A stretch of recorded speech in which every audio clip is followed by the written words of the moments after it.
Chicken বানাচ্ছি, দেখো chicken আর আলু ভাজতে দিয়ে দিয়েছি। এখানে কড়াই তেল বসিয়ে দিয়ে দিয়েছি। আর এখানে একটা মশলা পেস্ট করে নিয়েছি। দেখো দই আছে, আদা আছে, রসুন আছে, শুকনো লঙ্কা আছে, ধনিয়া আছে, জিরে আছে, গরম মশলা আছে।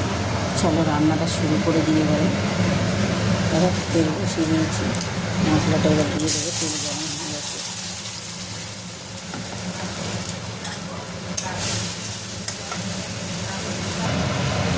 দেখো বন্ধুরা, মাংসটা কষা হয়ে গেছে, তেল ছিঁড়ে গেছে, মশলাটাও হয়ে গেছে, তেল ছিঁড়ে গেছে। মশলাটা দিয়ে দেবো।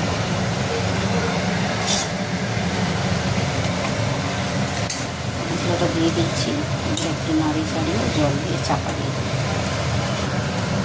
চিকেনটা কষানো হয়ে গেছে, তারপর ভালোভাবে এবারে আমি এতে করে দেবো গরম জল।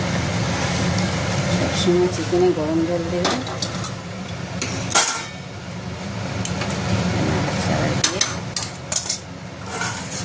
চাপা দিয়ে দেবো, একদম কষা কষা হবে, খুব টেস্টি হবে।